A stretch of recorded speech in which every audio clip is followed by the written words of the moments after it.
Hi there, big guy. Whoa. What's up, guys? Nate here. Welcome back to Brick Tech. Coming at you with another Lego review. Today, this is one I didn't expect to be on my list of ones to get, but I did get it. And I'm thoroughly impressed. This is the Venomosaurus Ambush. I bought it for, I believe, $80. Bit overpriced, but we'll get to that all later. Set number 76151. Comes with 4 minifigures, 5 if you count the skeleton minifigure. And I've already got it built here. It's ages 8 and up, 640 pieces. $80 for 640 pieces isn't that bad, but considering what you get, it is a bit risky. I'd say about 70 would be good, but I would have recommended this set to be about 10 and up, since Venom is kind of a risque character. But it's a very nice set, very good builds, very large build, especially the Venomosaurus itself. But let's get into it. Alright, I can't fit this entire set on the turntable all at once, so I'll just go through the individual builds and like little displays. So first off, we have Iron Spider going after, like, I believe what is a Venom nest. Like, it's got an egg right there, along with a skeleton and an egg that is already hatched, and it looks like it has a baby symbiote coming out of it. And I guess this right here is like a neurotoxin to kill the baby symbiote. But it's kind of weird because I always thought Venom was a dude. I guess he found She-Venom. Hi there, big guy.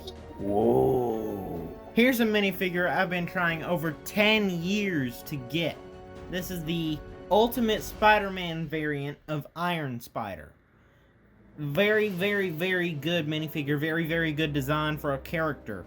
But the minifigure just takes it up a notch. I mean, there's even ghost printing on the back of the head, which is like it's not quite black, but it's just there. It's just not that obvious. That's why I call it ghost printing. It's not that detailed, the minifigure itself, but it doesn't need to be, because I mean, the character itself, the character design itself of this version of Iron Spider wasn't that detailed, but it was just awesome. It didn't need detailing, pretty much. But as you can see, he has 4 golden arms, like mechanical arms that come out of his back, and I believe they're the same pieces that are used for General Grievous's toes on the General Grievous buildable figure. And here's what the minifigure looks like without the mechanical arms. Kind of plain, but still a very good minifigure. He also comes with some back printing, and that is actually on the show. Those 4 holes right there, those are actually where the mechanical arms came out. Here's the second build in this set. This is like a spider dune buggy. I wouldn't normally say that like Spider-Man needs this, like needs a dune buggy, but in this case I can somewhat get it, because this set is takes place in the desert, and there's no buildings in the desert for Spider-Man to swing on, so I can kind of get why he would need a dune buggy. But the dune buggy itself is actually a very fun build. Has a few different features, and some that are actually fun, some others are just downright hysterical and hilarious. The main feature of this dune buggy is that it has 2 modes. It has off-road mode and street mode. It's very versatile when you think about it. It also does have independent suspension. And the oh shoot, I'll get to that in a minute. To take Spider-Man out of the dune buggy, all you do is flip the cannon up, make sure that the windshield piece is flipped up, and just wiggle him out. And that brings us to our next minifigure. That minifigure being the web-hit himself, Peter Parker Spider-Man. Very good minifigure. Not the best Spider-Man minifigure we've ever seen, But then again, this is before the current one that they're using right now, which has arm printing and everything, but that's for another day and time. But anyway, for what this minifigure is, it's a very good minifigure. I do like how they did the shading on the eyelids, like the lenses. The spider symbol, kind of off, but it's, I mean, it is kind of noticeable, but not too much noticeable or too noticeable for it to be a real big problem. The spider symbol on the back is basically just a circle surrounded by spider sense.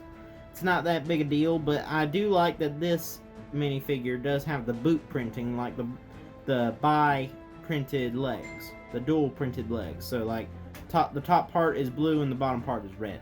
I do like that about this minifigure. Here's a look at the interior of the spider vehicle. It's got a steering wheel and a nice build for a little seat. I have to give this part of this set an A for detailing. I have to admit, it's nice. I mean, it's not like the Spider-Man monster truck where it's just downright ridiculous. This one I can somewhat understand, but let's just move on. As far as height goes on this set, it has about 3/4 of an inch of clearance when it's in off-road mode, but when it's in car mode, it has less than a millimeter of clearance. I mean, I'm pretty sure it's touching the ground, but it does have a nice look. I mean, yeah, I have to admit, it does look very, very good. But I wouldn't want to leave it in street mode, like on display in street mode, because it can wear down those rubber bands, and then the rubber bands won't be that much useful as far as suspension and everything goes. So when you're displaying it, it would probably be a better idea to display it in off-road mode. Now up here to the gunner seat, we have a special minifigure controlling the missile, and let's get to him. And this minifigure is none other than Spider-Ham. Very, very funny character, very good minifigure. I have to admit, I was not expecting to like this minifigure, but it's very, very good. It's just cute, funny, comedic, cartoony. It's just very, very good. It's got a very, very cool, very interesting mold for the head. And you by the way, you can move the head back and forth like with any minifigure head. And his legs are the regular young, like small legs. They're not the ones that are opposable. But that's alright. And one more thing about this Spider-Ham minifigure. For some odd reason, he comes with a hot dog accessory. What in the world was Lego thinking? I guess in this set, Spider-Ham's a cannibal. Hey, watch it, smart guy. It's an all-beef hot dog. Oh, my bad. On the gunner seat, they do give you a cool little display on a sticker. And it actually is pretty cool because it says code oink, and it's supposed to be Spider-Ham running the gunner seat. To fire the missile out of this rear assembly here, there's this little red button here, and all you have to do is gently tap that, and it fires a very, very long way. Moving on to the final build of the set. It is the Venomosaurus itself. This thing is monstrous. It's horrible looking, yet also looks incredibly awesome. I'll get to all that in just a minute, but here's just a quick 360 view, give you a quick overview of the dinosaur itself. I do get the idea of, I do like the concept that Venom would be able to, like, venomize a T-Rex. It's a very, very cool concept, I have to admit. The first thing you notice when you look at this Venomosaurus is the giant tongue. But fortunately, I don't really like the giant tongue that much. So you can just, if you don't like it, you can just do a Qui-Gon Jinn. Don't do that again. I got it. I won't do it again. But for the sake of the review, I'll leave it in for now. One more thing I did want to mention is it is on a ball joint, so it can go in several, and I mean several different directions. The Venomosaurus's head itself is connected by a ball joint inside of a Technic rod. And it does have quite a bit of motion. You can even you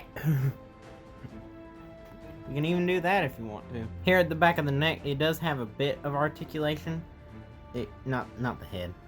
It can move up one or down one. Not very much, but it gets the job done. The dinosaur's hands are connected two ways by ball joints at the wrists and at the shoulders. You guys know how T-Rexes only have 2 fingers? Well, apparently when you get infected by a certain alien symbiote, you grow a thumb. As you can see here, right here we have Venom riding the Venomosaurus, so you can just pop him off, and that brings us to our final minifigure. And here he is, ladies and gentlemen, the symbiote who does it all, the grossest with the mostest. It's Venom. Ugh. I guess I do have to analyze him. He is a solid minifigure. I'm just not a big fan of the character. But the minifigure itself is pretty good. It has some very nice printing, nice design. It actually does have the same back piece and back build that the Outriders from the Infinity War sets and Endgame sets had. Well, except for the Captain America Outrider attack. Those Outriders did have slightly different builds for the back, but the rest of them are the same as this. He actually looks more like the Sam Raimi version of Venom in the face than the Tom Hardy version of Venom. Here's what Venom looks like without the back build. It's pretty much the same as the front, just some different detail printing to make it look more like his back than his front. Like, they got rid of the abs and the pectoral muscles and added the shoulder blades. Venom also comes with 4 different accessories, so here they are. A web, a longer web, a shield, and an axe. You can actually attach all these different accessories to Venom to create his full symbiote form, which actually looks very, very intimidating and very, very cool at the same time. There actually is one more web accessory that allows you to hang a minifigure webbed up from the bottom of the Venomosaurus's lower jaw. His legs are very, very opposable. You can pose them in many different directions, as well as his feet are opposable in several directions, as well as the legs. You can either have him standing bent over or have him standing upright. It's your choice, really. There's actually a secret compartment in the back that makes it look like you can stick a minifigure in here, and it makes it look like he ate someone. His tail is also very opposable in several directions. They're all on ball joints except for the very tip, which is just on a swivel joint.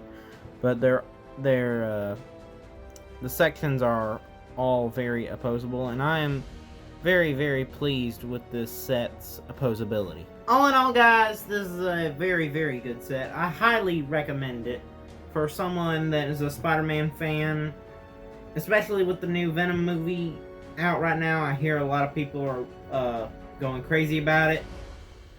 I definitely recommend this one for anyone, pretty much anyone that likes Spider-Man. I mean, just for the fact that you get Venom, Spider-Ham, and the Ultimate Spider-Man variant of Iron Spider. It's a very, very good value. I'm just not sure that it's a good value for $80. That's the thing I'm concerned about. I'd say about $70 would be worth it. If you want to buy this set, I'd say try to look for a deal, like maybe on eBay or somewhere. But that's gonna wrap this video up, guys. Make sure you like, subscribe, and hit the notification bell all down below. That way you get notifications of when I go live or when I post new videos. And I'll see you next time on Brick Tech. Bye-bye.